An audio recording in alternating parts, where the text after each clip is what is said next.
உயிரிழந்த மாணவி அனிதாவுடைய கிராமத்தில் உள்ள தற்போதைய சூழல் குறித்த தகவல்களை தருவதற்காக செய்தியாளர் தம்பி தமிழரசன் இணைந்திருக்கிறார். அவரிடம் பேசலாம். தம்பி தமிழரசன், மாணவி அனிதாவோட மறைவு அந்த கிராமத்தில் எந்த விதமான தாக்கத்தை ஏற்படுத்தி இருக்கு? அங்கே இருக்கும் அவரோட உறவினர்கள் மற்றும் கிராம மக்களோட மனநிலை இப்ப எப்படி இருக்கு?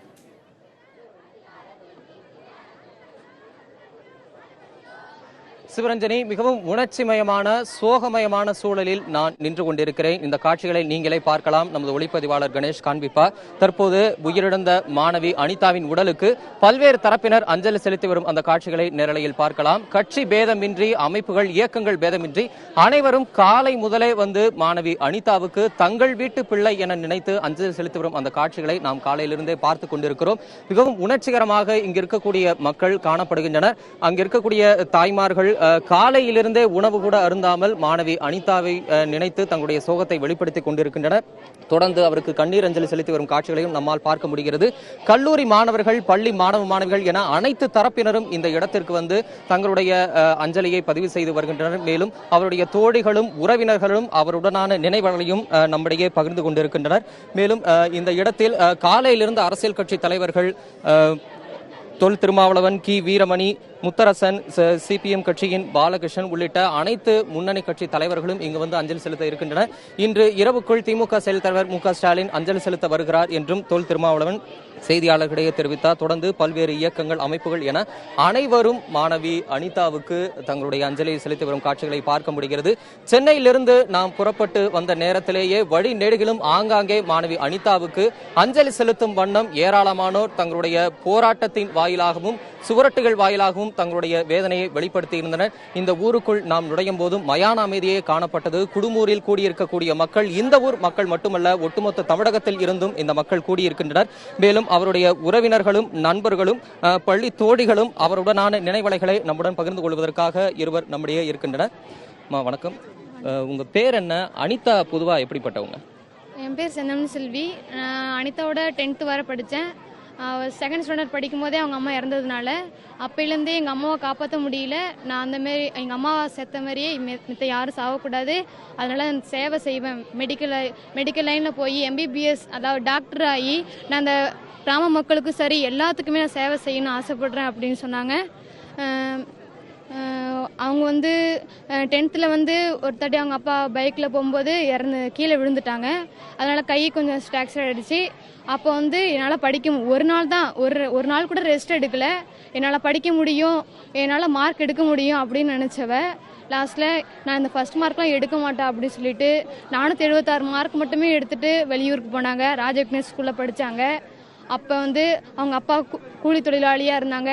அவங்க அண்ணன்களாம் பார்ட் டைம் ஜாப்பில் படிச்சுக்கிட்டே வேலை பார்த்ததுனால அந்த கஷ்டத்தெல்லாம் தாங்கிக்கிட்டு படித்த அனிதா 1176 மார்க் எடுத்தோம். கட் ஆஃப் 196.5 எடுத்தோம். அவளால் நீட்டில் 86 மார்க் மட்டுமே எடுத்த அனிதாவுக்கு இந்த தோல்வியினால் அவள் மனசு ரொம்ப கஷ்டப்பட்டு இந்த தற்கொலைக்கு போயிருக்கானா, அதுக்கு மத்திய அரசு தான் முக்கியமான காரணம். இந்த மத்திய அரசு நீட் வருது முன்னாடின்னு சொல்லிட்டு இருக்காங்க. அதுக்குரிய ஒரு கோச்சிங் சென்டரு, அதாவது நீட் கோச்சிங் சென்டர்னு ஒன்று ஆரம்பிச்சுட்டு இந்தமாரி ஒரு பிரச்சனைக்காக நீட்டுக்காக ஒன்று முன்னாடியே தீர்மானிக்காமல் இது செஞ்சதுனால இந்த பொண்ணு தற்கொலை செஞ்சுருக்காங்க.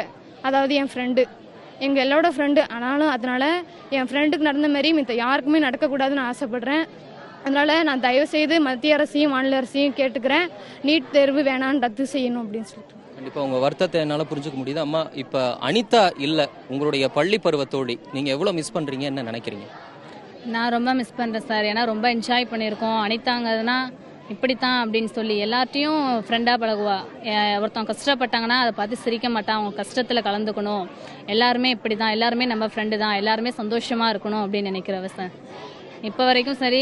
இப்போ இந்த குடும்பம் இவ்வளோ கதறி எழுதிதுக்கு என்ன பண்ண போகிறீங்க மாநில அரசு? நீட் முன்னாடியே சொல்லியிருக்கலாம்ல சார், ஃபர்ஸ்ட்லேயே சொல்லியிருந்தாங்கன்னா சார் இது கோச்சிங் இருக்குது, இப்படி 12th பொசிஷன் படிச்சுக்கிட்டே கோச்சிங் போயிருப்பாள். அப்படியே இருந்தாலும் சரி, கோச்சிங் சென்டர் வச்சோம், ஃபீஸ் அதிகமாக தானே வாங்குறீங்க, அதை கம்மியாக வாங்கியிருந்தா எங்களை மாதிரி எளிய மக்கள் நாங்கள் படிச்சிருப்போம்ல, அந்த கோச்சிங் முன்னாடியே கொண்டு வந்திருக்கலாம்ல சார். நீட் ரத்து செய்கிறேன்னு தானே சொன்னீங்க, திரும்ப ஏன் கொண்டு வந்தீங்க? அந்த நீட்டால் தானே இவ்வளோ மன கஷ்டம் அடைஞ்சா. அவள் வெட்டினரி போனா சார், அப்பயும் சரி எனக்கு வெட்டினரி பிடிக்கல, எம்பிபிஎஸ் தானே போகணும்னு வந்தா. நீங்கள் அந்த நீட்டு ஹைகோர்ட் வர போயிருக்கா, டெல்லி ஒரு பொண்ணு இவ்வளோ துணிஞ்சு போயிருக்கானா இதில் பெருசு தான் சார். ரொம்ப ஆச்சரியம் தான், எல்லாருமே ஆச்சரியப்பட்டிருப்பாங்க. டெல்லி ஹைகோர்ட்னா அவ்வளோ தூரம் போயிருக்கா. அப்பயும் சரி இந்த பொண்ணு வந்திருக்கே, இவ்வளோ மற்றவங்களுக்காக இவ்வளோ மட்டும் நினைக்கல சார், எல்லாருமே நினைச்சிருக்கா. எல்லாருமே நம்மள மாதிரி எம்பிபிஎஸ் படிக்கிறவங்க எத்தனை பேர் இருப்பாங்க, அவங்களே தான் நினைச்சு பார்த்துருக்கா அப்படின்னு சொல்லி தான் சார் போயிருக்கான். நீங்க நீட்டை நீங்க ரத்து செஞ்சா இவ்வளோ மாதிரி எத்தனையோ பேர் டாக்டர் போயிருப்பாங்க.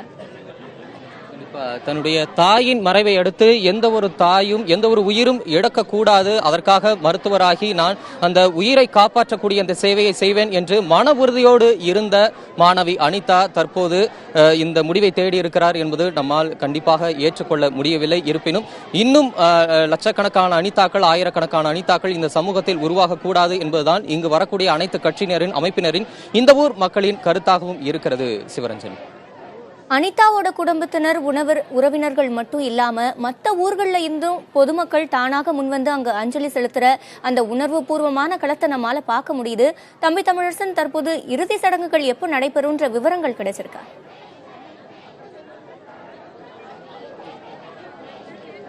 சிவரஞ்சனி, இன்று மாலை 6:30 மணி அளவில் இறுதிச் சடங்குகள் நடைபெற வாய்ப்பு இருக்கு அப்படின்னு தற்போதைய தகவல் தெரிவிக்கப்படுது. ஆனால் இன்னும் அது குறித்த இறுதி முடிவு எடுக்கப்படவில்லை. அவர் இடுகாட்டில் அவருக்கு ஆன இறுதிச் சடங்குகள் தற்போது நடைபெற்று வரக்கூடிய செய்தியும் நம்மால் அறிய முடிகிறது.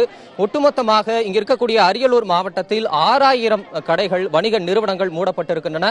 இதில் குறிப்பிடத்தகுந்த விஷயம் என்னவெனில், அரசியல் சார்பற்று வணிகர்கள் தாமாக முன்வந்து தங்கள் வீட்டு பிள்ளையாக அனிதாவை நினைத்து தங்கள் வீட்டுக்கு ஏற்பட்ட ஒரு இழப்பாக அனிதாவின் உயிரிழப்பை கருதி தாமாக முன்வந்து அந்த கடைகளையும் வணிக நிறுவனங்களையும் அடைத்து அஞ்சலியை செலுத்திக் கொண்டிருக்கின்றனர். ஆங்காங்கே பல்வேறு இடங்களிலும் போராட்டங்கள் வாயிலாகவும் தங்களுடைய வேதனையையும் அவர்கள் வெளிப்படுத்தி வருகின்றனர். ஒட்டுமொத்தமாக தமிழகத்தில் இருந்து தொடர்ச்சியாக மாணவர் அமைப்புகள், இயக்கங்கள் தன்னிச்சையாக வந்து மாணவி அனிதாவுக்கு அஞ்சலி செலுத்தக்கூடியவர்கள் அதிக அளவில் வந்து கொண்டிருப்பதால் இறுதிச் சடங்கு இன்னும் சரியாக எத்தனை மணிக்கு நடைபெறும் என்ற அதிகாரப்பூர்வமாக அறிவிக்கப்படவில்லை. மாலை 6:30 மணி அளவில் நடைபெறும் என்று தற்போதைய தகவல் நமக்கு தெரிவிக்கிறது.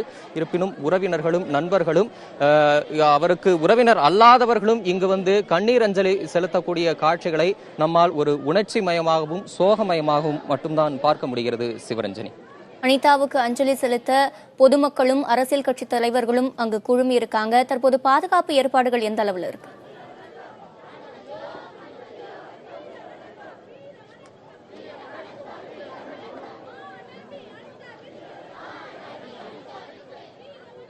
தம்பி தமிழரசன், நீங்க இணைப்புல இருக்கீங்க.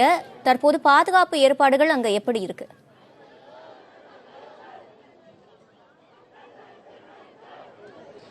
பாதுகாப்பு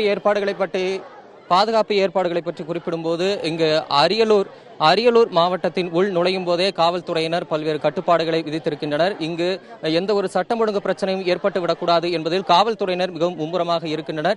இங்கே குடும்பூரில் அவர் கண்ணீர் அஞ்சலி செலுத்துவதற்காக வைக்கப்பட்ட இந்த இடத்திலும் காவல்துறையினர் தடுப்புகள் அமைத்து பல்வேறு இடங்களிலும் கண்காணிப்பு பணிகளில் ஈடுபட்டு வருகின்றனர். ஏறக்குறைய 1000க்கும் மேற்பட்ட காவல்துறையினர் இந்த பகுதியில் குவிந்திருக்கின்றனர். கட்சி சார்பில், அமைப்புகள், இயக்கங்கள் சார்பில் யாராவது வந்தால் அவர்களுக்கான கட்டுப்பாடுகள், சோதனைகள் செய்யப்பட்ட பிறகே இந்த அஞ்சலி செலுத்தும் இடத்திற்கு அனுமதிக்கப்படுகின்றன.